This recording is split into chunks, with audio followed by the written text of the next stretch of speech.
But back to our present concerns, by which I mean back to the concerns of the present administration.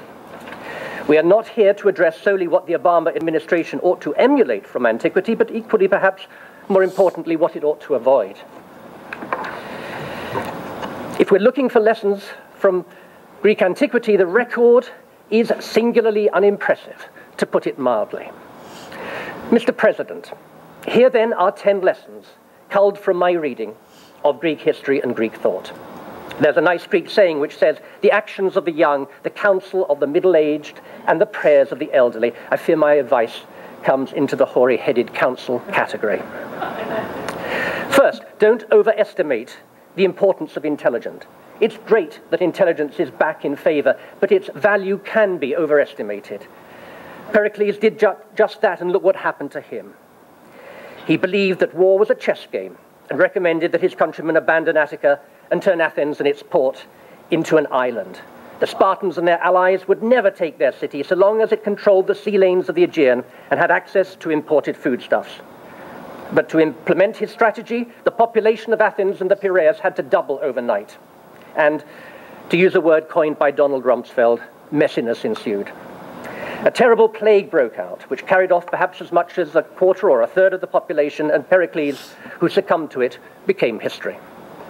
Pericles was not the only political leader to bring ruin upon his country, a political leader of heft. So did the leaders of the Reign of Terror, so did the Bolsheviks, and so did the Khmer Rouge.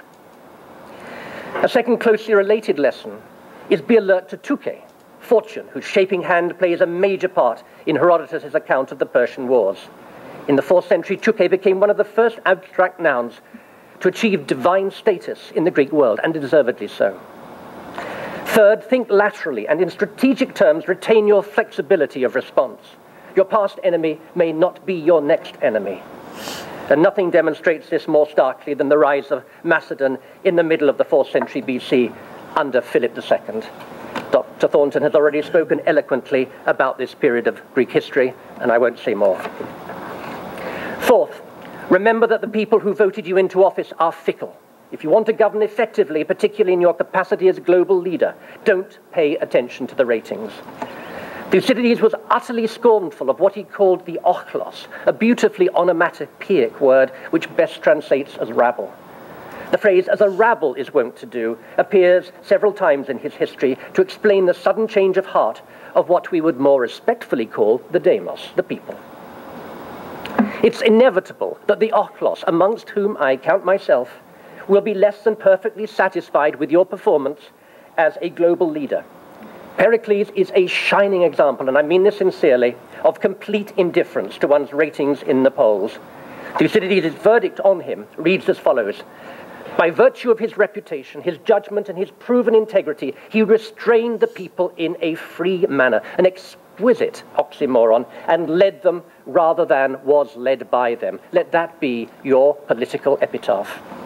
Fifth, and this follows closely on the preceding lesson, we live in a system where the will of the people must be obeyed, or at least must seem to be obeyed. The Greek world didn't produce any political analyst like Machiavelli, who recommended that in order to hold on to power, a potentate has to master and practice the art of deception. But the Greek world did produce a Plato, who wasn't exactly enamored of democracy. Plato wrote, no one would be prepared to employ a pilot or a carpenter or a flautist chosen by lot, but when you want to run your country, you go to any common amateur. The demos doesn't always make the best decisions. And in this area, I declare myself to be a conservative. Be prepared to be unpopular. The sixth lesson, Mr. President, is not to overextend this country's resources militarily. Remember what happened to Croesus, king of Lydia, when he consulted the oracle at Delphi as to the advisability of invading Persia. He was informed that if he did, he would destroy a great empire. He destroyed his own. I'm glad you're going to be getting us out of Iraq, because our excessive military interventionism is linked to our economic decline. The point has been true throughout history, Britain's economic decline after the Second World War being a modern example. I realize that I spoke at the beginning of the dangers of drawing analogies between one historical set of circumstances and another, but there are many examples of this that one could choose, and I believe it to be a universal law. Incidentally, another abstract concept that the Greeks deified is eirene, peace. We haven't heard much about the virtues of peace in modern years, but the Greeks unsurprisingly associated peace with plenty. The goddess is depicted in art holding a newborn infant, because peace nurtures fertility and fecundity. If we want to get out of the current economic mess, making a sacrifice to peace would not come amiss. My seventh lesson has to do with language. Let's not hear anything more about spreading freedom throughout the world. Eleutheria, freedom, was a buzzword used both by the Athenians and by the Spartans to justify going to war. It was used by Philip II to justify his intervention in Greek affairs. And it was later used by Pompey and Caesar to justify the right to their own interests, irrespective of the welfare of their fellow countrymen or the Republic. And in the modern period, of course, it was used by Hitler as a justification for invading Poland, his claim being that he was liberating the German-speaking population from Polish oppression. My eighth lesson is the example of Alexander the Great. He is not a wholly unambiguous example. His alcoholism, his irrational anger, and the bloodlust that Dr. Thornton mentioned are certainly to be avoided. But his leadership in the ancient world was unparalleled. It was his extraordinary charisma that bound others to him, not only Greeks, but also Persians. And though we talk simplistically of the empire of Alexander the Great, it wasn't an empire in the traditionally accepted sense of the word, and though it fragmented on his death, the world he created endured. More than any other ancient leader, he was a fertilizing force in history, a cultivated man whose greatest contribution was the spread of a certain set of values rooted in Hellenic culture. If America is to be a respected world leader in the 21st century, its leadership must be based on values, not just on vested self-interest, on an encompassing sense of the good of all humankind, not just on territorial integrity. My ninth lesson is one that Homer was the first to teach. Acknowledge, even at the most testing times, the humanity of your enemy. That's the great lesson that he teaches at the end of the Iliad, when Achilles' anger finally abates, and he hands over the mutilated corpse of Hector to his grieving father, the elderly King Priam. As Priam grasps his hands in supplication, as Homer says, the hands of man-slaying Achilles, who has killed so many of his sons, Achilles is reminded of his own father, whom he will never see again, and the two weep. Achilles prefigures the suicide bomber, a man whose rage has created a moral vacuum that no amount of compensatory violence can fill. But when Priam comes to him, his rage has passed. He is back in the fold.